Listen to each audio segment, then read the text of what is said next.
What's happening, guys?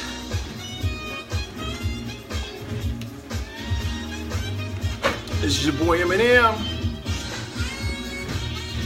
And yes, I am back on the treadmill. Hey, Lynette, what's happening? All right, I'm back on it, guys. Dennis, what's up, Pastor? Haven't been on the treadmill in a while. I'm sure y'all been noticing that. What's up, y'all? Nay, what's up, JP? Finally, right? For real, back on the treadmill. Can you guys hear me all right? If so, give me some thumbs up.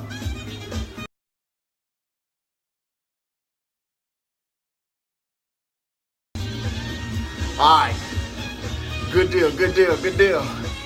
What? This is something I need to do? Oh man, all you gotta do is just get out there and do it, bruh. Look, don't go out and spend no money on no brand new treadmill. You can go to OfferUp, you can go to Facebook Marketplace, you can go to Craigslist, you can go to eBay. All those got great used treadmills. Got this treadmill for $200. This is a $1,200 treadmill. I got $200. All right, let's do this thing. This is your boy Eminem. Appreciate you guys coming in, sharing some time with me on this Friday. We're gonna knock this thing out. We're gonna finish it today. We're gonna finish all 7 steps, 7 steps to overcoming sin, 7 steps to overcoming some of the faults in our lives. We're gonna do 6 and 7 today. We're gonna finish it out because next week, you know what next week is, right? It's the final week of me being single. That's right. We about to do this thing God's way. We about to do this thing God's way, y'all. That's why we're excited about what's happening. Because we're doing it the way it should have been done in both of our lives in the first place. All right? But because we went through what we went through, it allowed us to have testimonies for other people that's coming up behind us that are going to experience some of the same relationship issues that we've dealt with. Christine and myself, individually. Some of the things that she's dealt with, she'll be able to deal with women that are hurting. Some of the things that I've dealt with, I'll be able to deal with men that are hurting, that are in the same position that I'm in, or that I was in, I should say. And I've allowed God to basically change some things in my life, restructure some things in my life. And that's what's important, is when we go through, we restructure a lot of the things that, and hold on a second, I got everything falling. You know, brother ain't trying to run right now. I'm like, no, this machine want me to run. I ain't trying to run right now. All right, I've been dealing with some serious sciatic nerve problems. So I am blessed to be able to do what I'm doing right now, because many of you that have suffered with sciatic nerves, you know exactly what I've been going through. It actually resonates on the left side of my butt cheek, and it runs down the left side of my leg. And oh my God, sometimes it gets numb, it tingles. Sometimes it really hurts to walk. It's excruciating pain. Sciatic nerve is no joke. You know, sometimes you can just sit there, pray and ask God to alleviate the pain, pray and ask God to move the pain. You know, people say, well, you go to the doctor. I've been to the doctor so many times, you know, and every time you walk in the office, they pull out their pharmacy pad. Like, look, I got enough pharmacy pads. I got enough drugs. I got a degree in pharmacy. So it's like, you know, when I know about all these interactions that these drugs have, I'm like telling my doctor, says, you know, thank you, but no thank you. You know,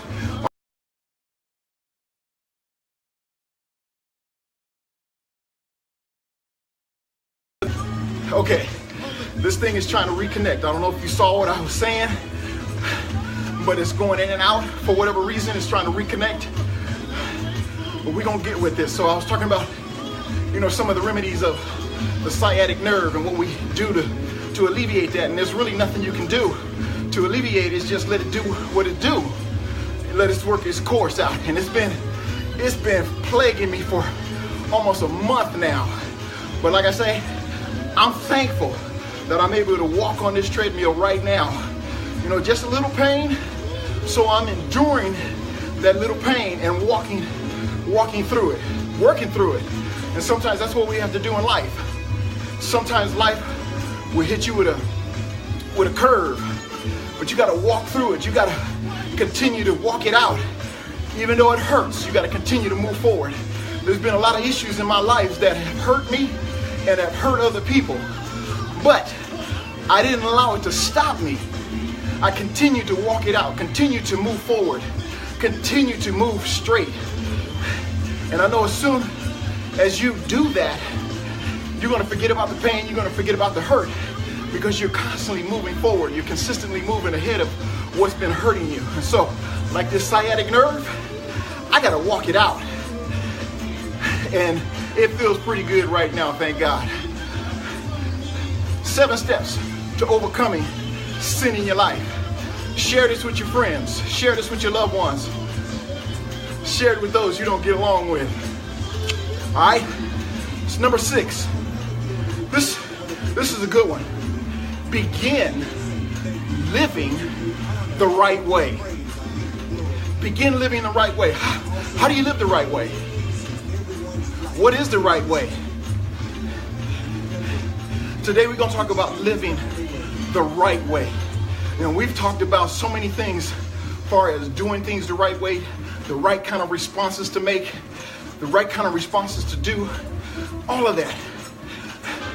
But when we're talking about doing things the right way, right habits take time to build. They just don't build themselves overnight. Acting right, talking right, eating right, exercising right, doing the right things. It takes time to build those things up. You just don't wake up one day and go, I'm gonna live like Superman. No, you're gonna falter. It sounds good. The mind sounds good to the head, right? But the body is like, nah, dude, you're not gonna be living like Superman today. You're gonna be living like the penguin and waddling around down in the dumps. But even though it takes time, even though it takes effort to build up living right, it is well worth the work. It's worth going through what we go through. It's worth going through the pain that I've gone through to be where I am today. I didn't say that then while I was going through, because while we go through, all we think about is the pain and the suffering. We think about, why, God? Why am I going through this? Why am I suffering like this? Well, if we do a self-check analysis, we'll find out that because of some of the decisions that we made are the reasons why we're going through some of the things we're going through. That's just a given. But right habits, they will not be built if we do not replace the old habits with new habits, godly ways of living. So we have to replace all the bad habits with good godly habits. That's how we start out living the right way, is by replacing some of those bad habits that have hindered us, those bad habits that have stifled us, that have basically stagnated our walk, whether that's in business or whether that's in your ministry. We have to replace the bad habits with good godly habits. If you had a habit of living a certain way and it didn't get you anything but hardship, get you anything but disappointment, got you nothing but a disappointment after disappointment after disappointment, Now it's time to sit down and analyze, okay, that didn't work. Now it's time to switch up. Let's try something positive. Let's start living a righteous, godly life and see what happens. What do you have to lose? Truly, what do you have to lose by giving up some of the bad habits and picking up some good habits? You might live a little longer, might have a good day. Somebody might even say hi to you. It's just that simple, but it's not that easy because it takes time and it takes effort to change some of the bad habits that we've been accustomed of doing. We've been accustomed of living a certain way for so long. We get stuck in our ways. And you know me, I'm always bring it back to the church. We get stuck in doing so many traditional things for so long. And we wonder why our church isn't growing. We wonder why people are leaving the church, going to find a new church that's more active, more innovative, more alive, not so many old traditional ways. Now listen to me. Some traditions are good. Those traditions that are working for you, keep those in place. But those old traditions that are hurting you and hindering you, you need to sit down and reevaluate where you're going with those. Change them up. Don't be afraid to change. Don't be afraid to shake up the status quo. Bring in some new talent. And if it takes, hear me on this one. And we're still talking about begin living the right way. Well, in living the right way in church, as leaders, if you don't want to pay musicians to play godly worship music for your church,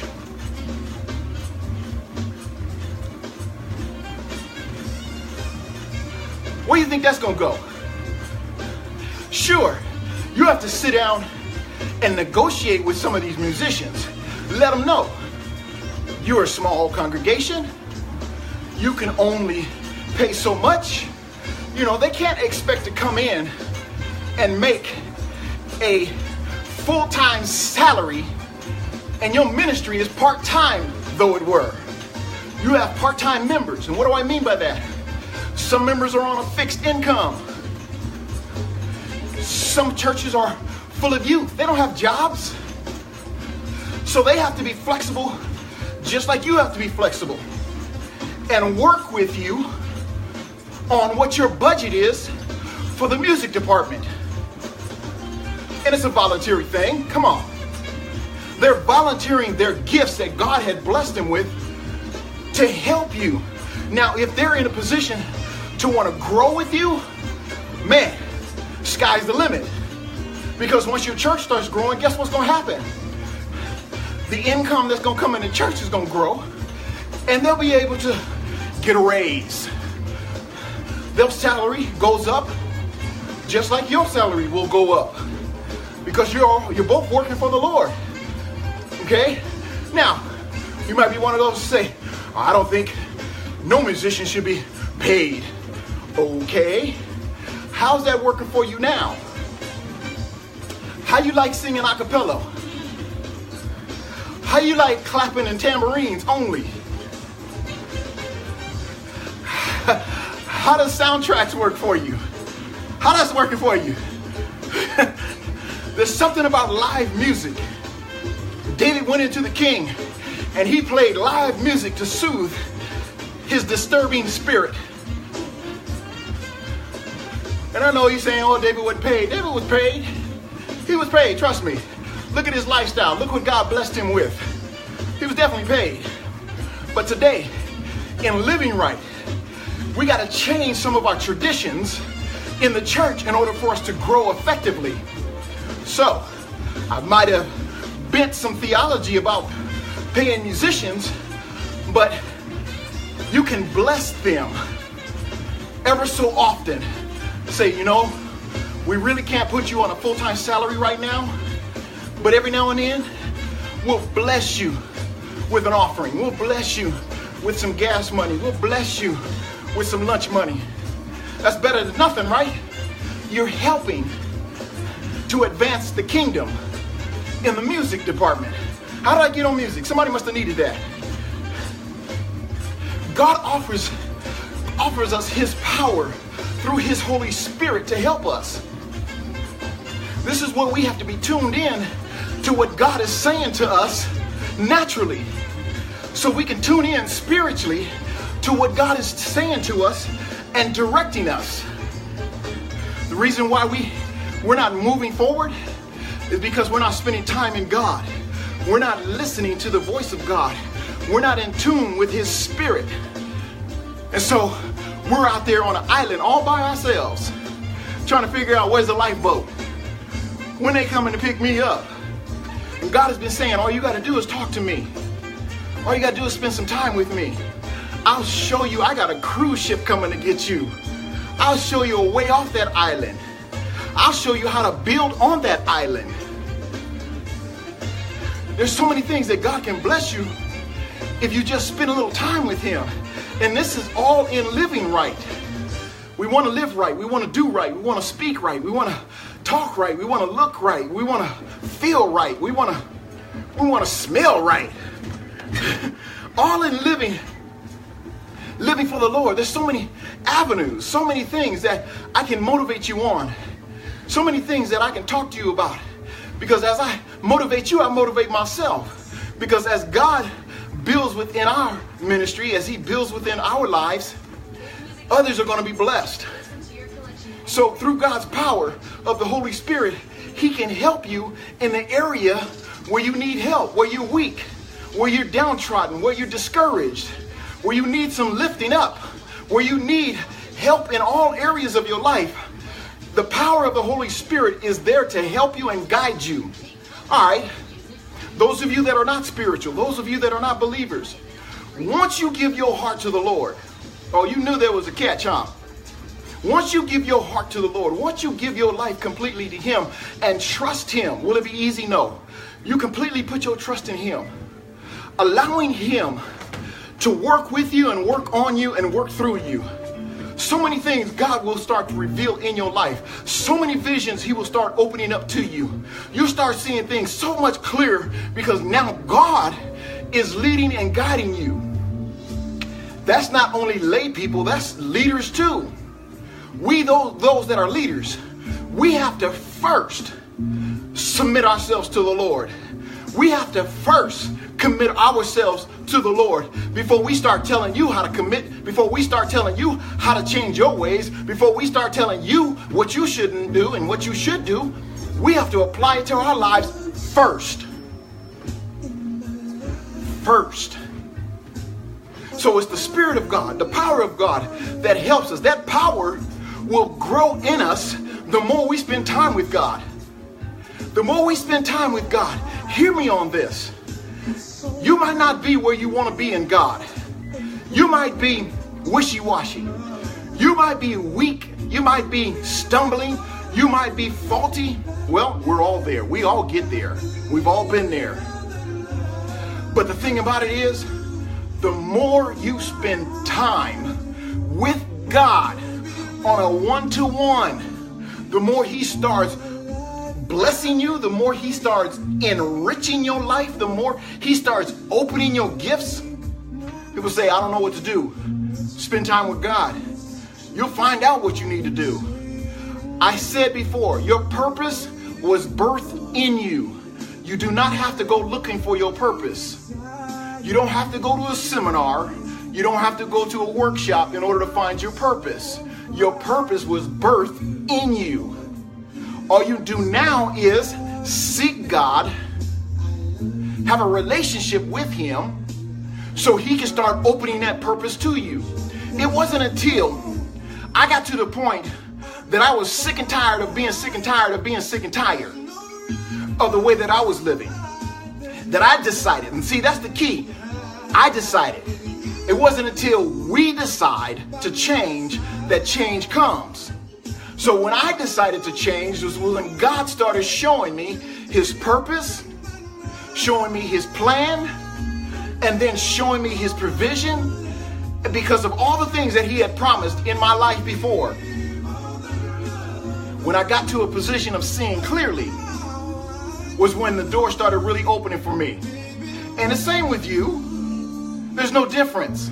The moment you start letting go, the moment you start saying, God, I surrender. I'm done with me. I'm done with myself. I'm done, Lord. Now God can start working with you. Now God can start using you because now you've given up on yourself. You've stopped fighting what God is trying to do in your life. And that's the key point. You got to stop fighting the pull of God on your life. You ever wonder why you're struggling? You ever wonder why you're having sleepless nights? God is trying to get your attention. God is trying to shake you. He's trying to awaken something that's in you. He's trying to birth the purpose that's in you. Let him do what he wants to do and watch how your life change. So the power of God's Spirit is there to help us. It's there to instruct us. It's there to give us a guide. It's there to open up a path for us. And the ability to use the power will grow as we use it to live rightly. So the more we live rightly, the more the power of God is released in our lives. But we got to start living for him more. We got to start giving up a little more. We got to start sacrificing them more. Oh, I know you guys are like, I've sacrificed enough. No, you haven't sacrificed anything. Truly. What have you really sacrificed to the point of it really hurting? Yeah, we've sacrificed. Yeah, we've done without. Yeah, we've gotten to the point of no return, more or less. But until we get to the point of being stripped naked like Job, till we get to that point to say, naked I came into the world, and naked I'm going out. We get to the point of looking at our spouses and our significant others when they tell us, why don't you just curse God and die because you're suffering? Why don't you just give up? Why don't you just turn your back on God? We can look at them and say, you foolish person, who are you? You're not the person I married. You're not the person I love. Who are you? And then you start rebuking the spirit within them because that's the spirit. That's not them per se. It's the spirit working in them trying to get against you. So it's the power of God. 2 Timothy 1:7 says, for God has not given us the spirit of fear. But what kind of spirit has God given us? He's given us the spirit of power, a spirit of love. And he's given us a spirit of a sound mind. It's important to have the spirit of love. It's important to have the spirit of being fearless. It's important to have a sound mind. You know, you hear people stand up in church and say, I thank God for being in the right portion of my mind. Being in a sound mind. Being in my sound mind. Because it's the goodness of the Lord that allows you to wake up and be in your sound mind. It's the goodness of the Lord that's keeping you from going crazy when you're at your job. It's the goodness and the power of God's Spirit that's keeping you from killing your children. It's the power of God that's keeping you from going upside your husband's head when he acting silly. It's the Spirit of God. It's the power of God. So many things that we endure. So many things that we encounter. So many things that we have to overcome. And it's all through the power of God's Spirit that allows us to overcome. These 7 steps of overcoming sin, we can only overcome because of the power of God. That's the only way we can overcome, is through his power. But you got to have a relationship with him in order to overcome. That's the key. Do you have a relationship, not a religion? Hear me on this. It's not a religion. It's a relationship. Do you have a religion with your spouse? Do you have a religion with your kids? No, you have a relationship with them. And it's the same with God. You have a relationship with the Lord. Once we begin to practice righteousness, we must continue with our next step. What's our next step? Next step is number 7. Don't give up. I can end it right there. Don't give up. If I don't say anything else, if I don't talk about anything else, you need to allow that to resonate in your mind. Whether you're in business, whether you're in ministry, doesn't matter what spectrum of life you're in, don't give up. Don't give up. Stay in the race. Stay in the fight. Stay in the ring. You might get hit.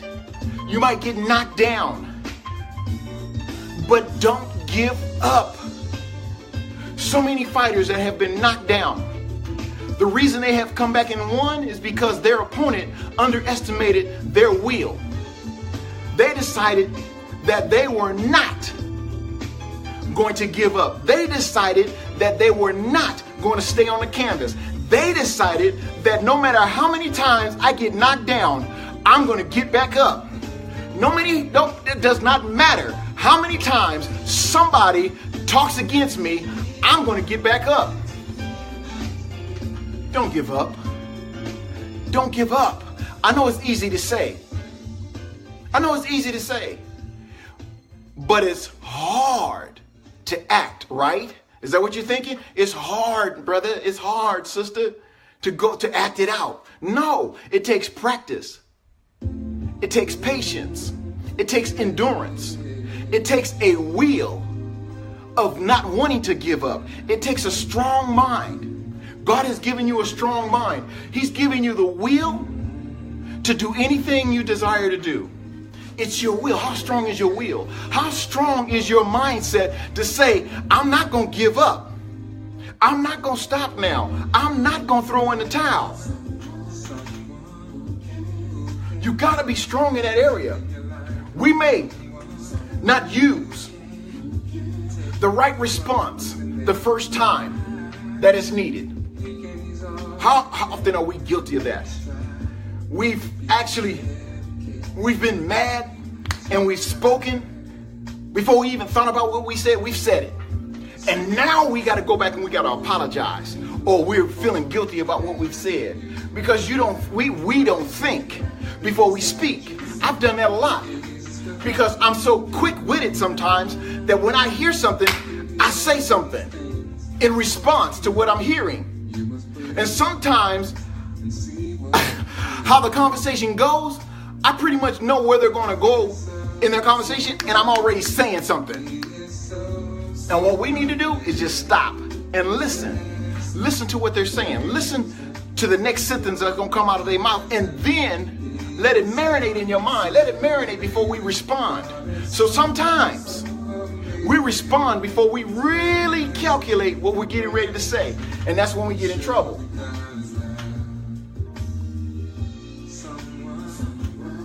But you know what?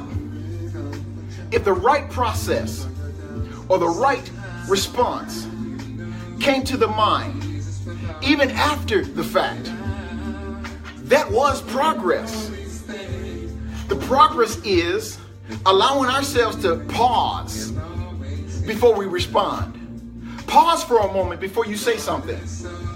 Pause before you react. Pause for a minute. And if it's not a right response, don't say it. If it's a negative response, don't say it. Give it a beat. Like in music, I'm a bass player. I've been playing the drums a while at my dad's church. We have to listen to the beat, and there's measures. Sometimes we have to wait a beat before we come in on the note. So sometimes you're going to have to wait a beat before you respond. Give it a beat. Give it a couple of beats if you have to before you respond negatively, and allow that to process in your mind. We need to keep seeking God's help on this. Every day, we need to seek God's help on responding correctly.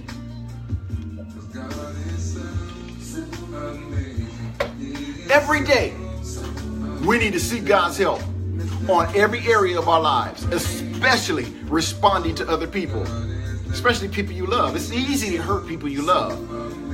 You just walk all over them, say whatever you want to say to them because they're family.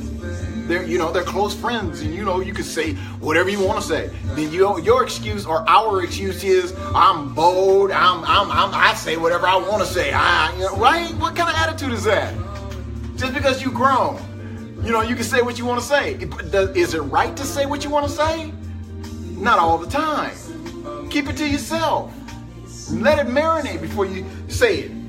If we continue to strive and live rightly, we will begin to responding sooner. Once you get to the point of responding correctly, you'll be able to respond sooner. You won't have to give it a beat. Now you're going in the flow of the conversation because now it's all positive. Now you can talk now, because you're not concerned about anything negative coming out, anything sharp coming out. Now you're just going with the flow and you're having a good conversation now. You and your loved ones are having a nice, positive conversation. Ain't nobody tit for tatting. Nobody's reminding you of some of the stuff you've talked about. You ever had those conversations? Things you've talked about and all of a sudden now they're turning around and using it against you? I've been in many of those conversations in my time. Things that I've shared from my heart, they've been turned around and used against me as a discipline tool. That's not the right response. Don't use what people have talked to you about as a discipline tool, as a get back at you tool. That's wrong. You shouldn't do that. If they've talked to you about certain things, you've had a conversation. Even in general conversations, don't use what they've talked to you about as a discipline tool or as I'm gonna get you back type of thing. No, that's not love. That's like a tit for tat. And the worst thing is seeing grown folk having tit for tat. I leave that up to my grandchildren to have tit for tats because they basically they don't know any better than what we've taught them. And they'll learn as we teach them. No tit for tat, baby. That's not good. That's not good. But grown folk should know better for tit for tat, and especially those that you love. If you love them, you will love them. If you love them, you will love them. There's a message in that. How we talk to them. How we respond to them. How do you respond to people? How do you respond to your loved ones? How do you respond to your children? How do you respond to your coworkers? Is it different at your job than when you come home? Are you treating your job workers better than you treat those at home?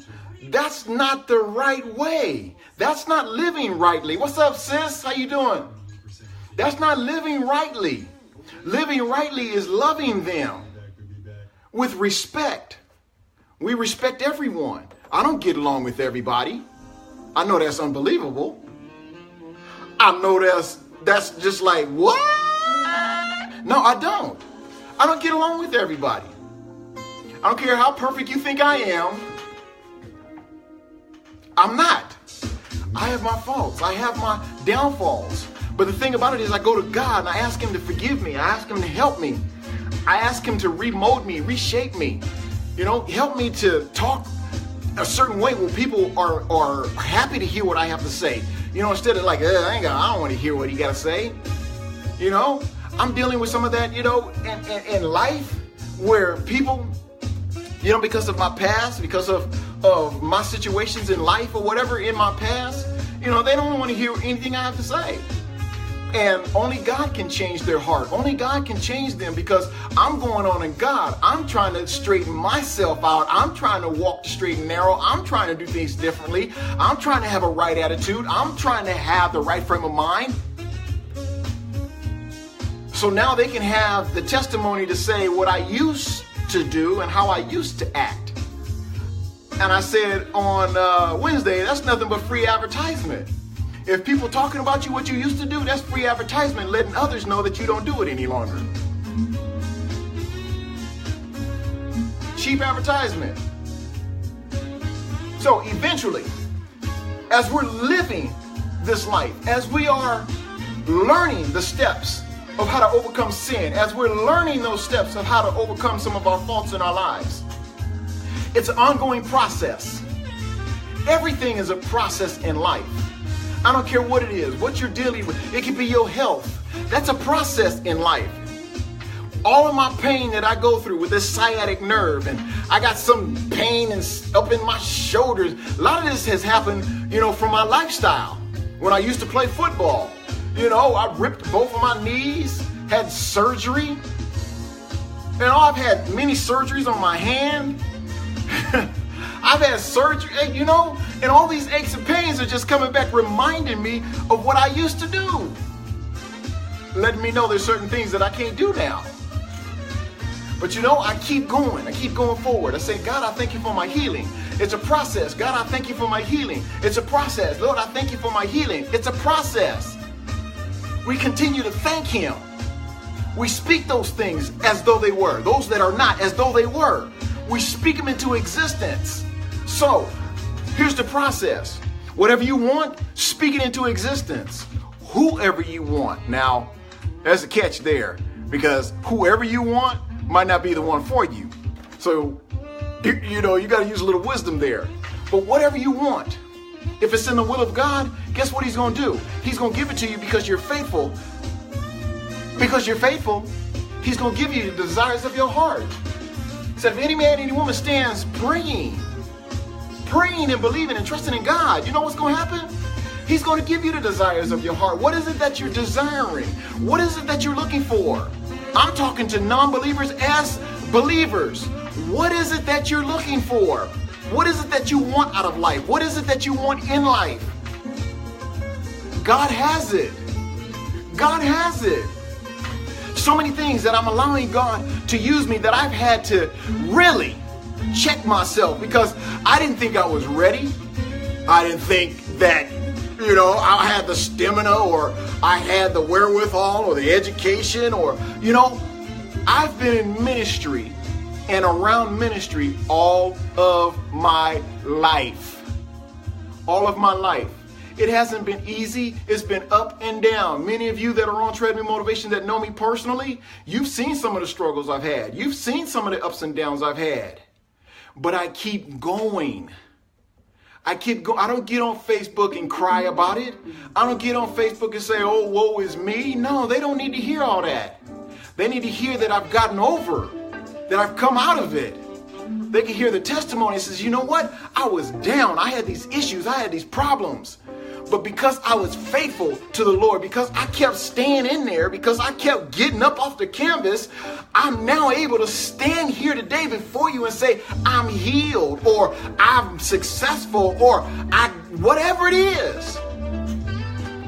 And now God is moving me into a whole different area of ministry. Keep it locked. Keep it locked. God is blessing now. He's allowed me to now find the one that was designed and crafted and created and purposed for me. It took a lot to find her. It took a lot to find her. I went through a lot of poo-poo. I went through a lot of poo-poo to find the gold. But you know what? I persevered. I kept going forward. Even though the relationships that I was in, most people say they failed. Well, I just failed my way to the top. I failed my way to the top. I kept struggling. I kept going forward. I said, one day I'm going to find the one that God has purposed for me. I just got to stop doing it myself. I just have to stop going outside the church trying to find what God has purposed for me when that ain't going to work. And so when I stopped looking outside the church and I got myself together first, that's when it was presented to me. But God is starting to bless even in that. And people are not going to like your success. People are not going to like your happiness. People are not going to like you being with someone that is considered perfect for you. They ain't got to be perfect for anyone else. They're perfect for you. They're not liking you because you got the promotion on your job. They're not liking because you got favoritism, far as favor in the Lord. They're not going to like that. But it's okay. Don't give up. Don't give up. Don't give up. Don't give up, y'all. That's number 7. Don't give up. We have to continuously strive to live righteous. The sin that is in our life, the sin that have plagued us, the sin will be replaced with righteousness. If you continue to do the will of God, it will be replaced with righteousness. Evil will be overcome with good. You look at the White House now. Look at what's going on. There's so much turmoil in the White House. But you know what? Even in that, you have to find some kind of good in that. It's like a setup. They're being set up. Trust me, they're being set up. God's getting ready to slap some folk.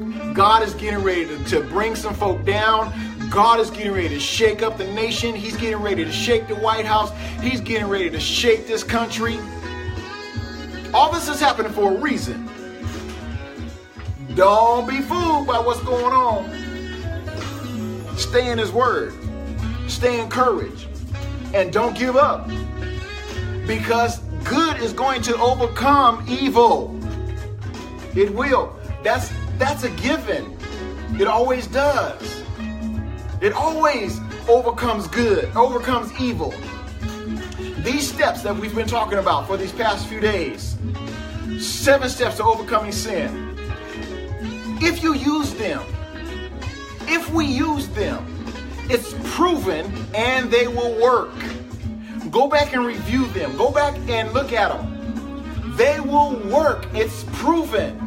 But you got to use them. But they will only work if we really want them to work. 7 steps to overcoming sin in our lives. Number 1, we must want to overcome. Number 2, clearly identify the sins we need to overcome.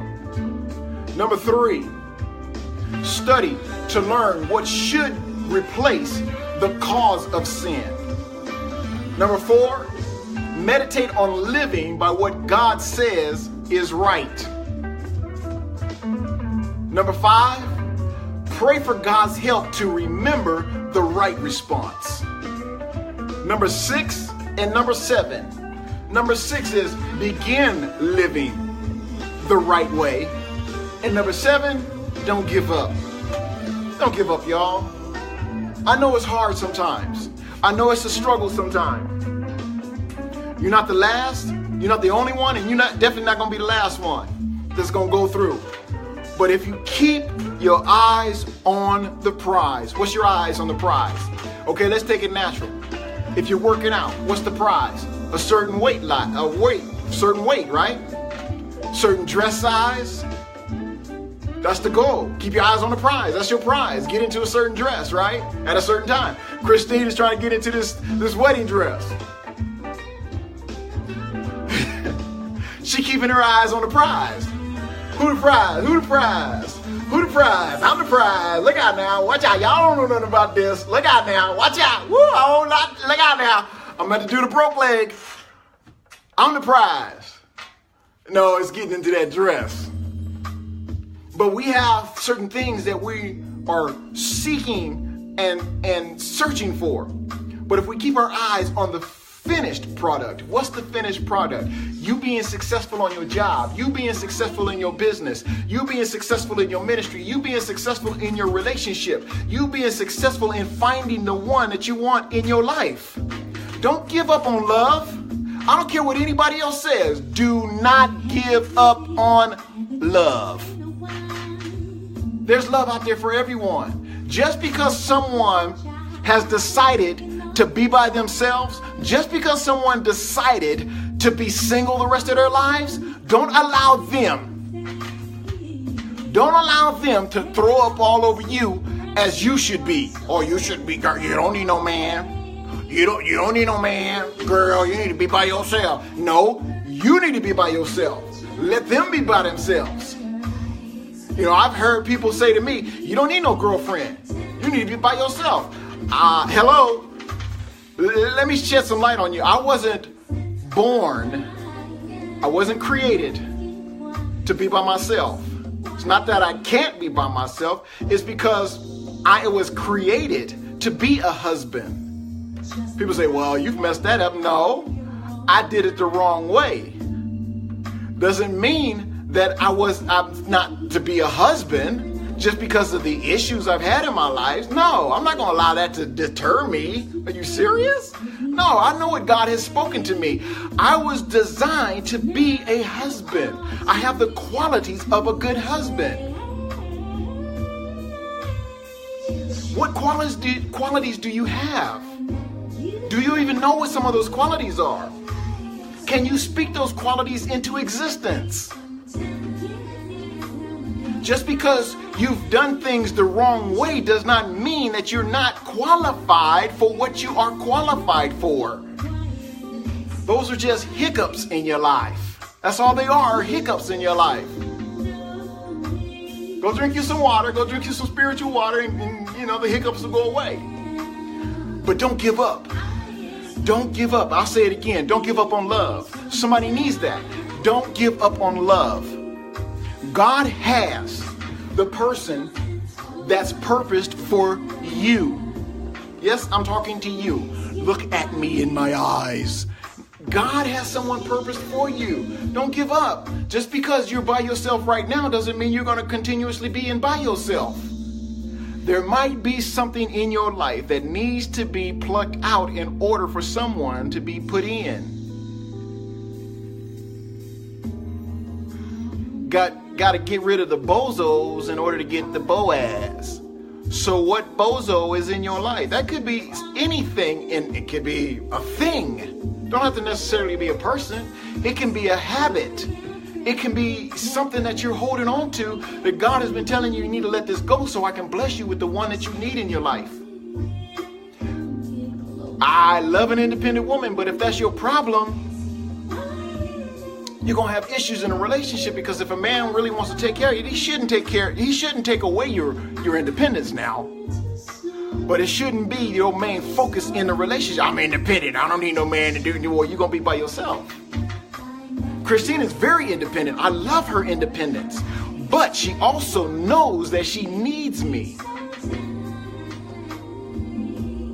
She knows where she needs me.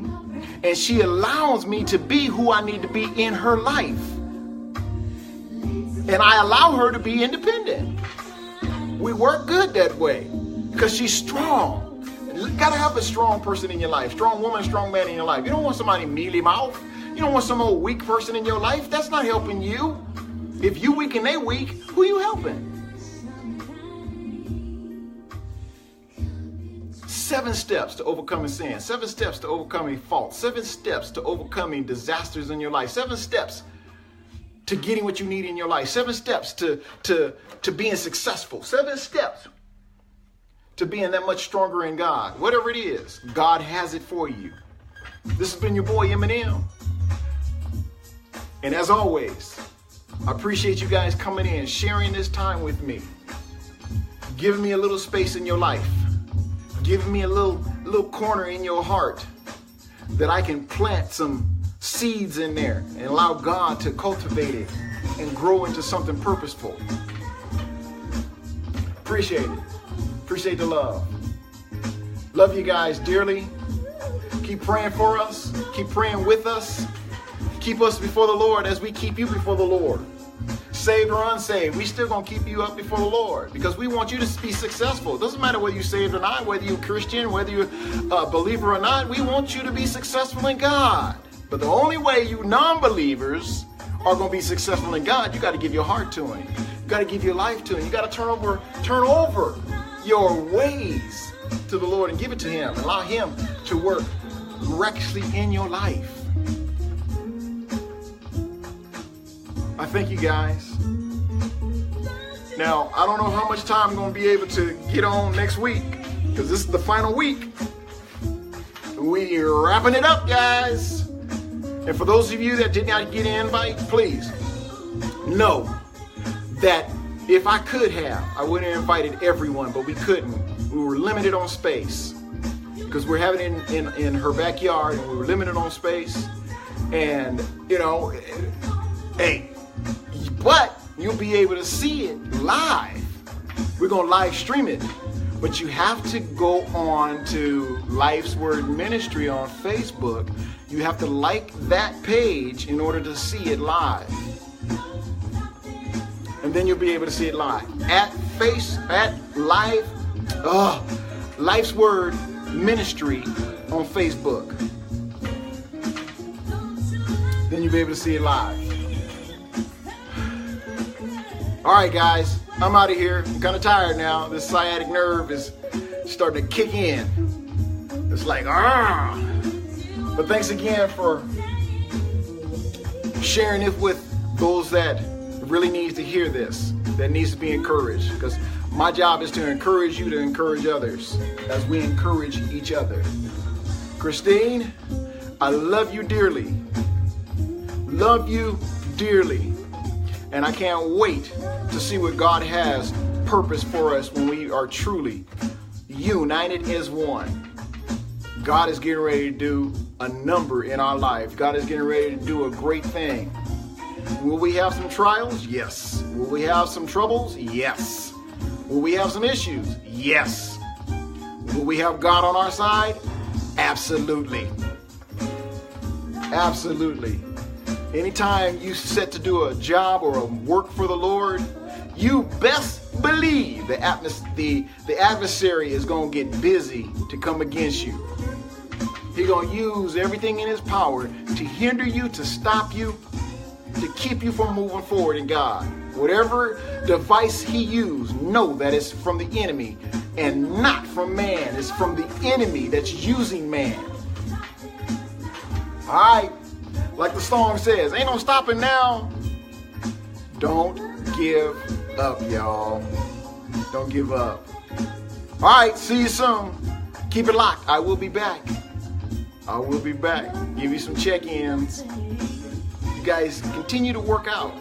Continue grinding it out. Lose that weight. You'll feel better. Eat better. My son has turned into a full-fledged vegan. Not very vegetarian, he went full vegan. He saw something on YouTube and it flipped his switch and he's like, I'm not eating no more meat. No more dairy products. I'm like, he's sending me all this stuff. I'm like, what is that? Is that food? I'm like, that don't look like food to me. You know, he wants to be vegan. I'm like, help yourself, man. I'm not trying to give up my meat. I like my meat. But if it's getting to him to the goal that he wants, I'm happy for him. I'm like, go for it, man. I'm proud of him. He's lost 20, 25 pounds already. And whatever it takes to live healthy, we have to do that. We got to do it. All right, I'm out, guys. I will see you soon. Very, very soon. I pray for you in Jesus' name. That God continue to bless you, that God heals you, that God moves upon you miraculously in your life, that God will continue to open the doors that were shut by man, that he will open the windows of heaven and pour you out a blessing. I pray that God moves in your family's life. I pray that he moves in that child's life that is wayward, that is disobedient, that is contrary. I pray for that child in Jesus' name. I pray for all of those that's going through devastation today. I pray for those in hurricanes. I pray for those that are in earthquakes. I pray for those in California. I'm in California. I pray for California, for the fires in California. I pray for the devastation in the world today, that God will continue to show himself worthy and true and right. We have to continue to trust God no matter what we go through and no matter what's happening in the world. We still have to trust God. So with that, I'm signing off, guys. This is your boy Eminem. Thanks for coming in.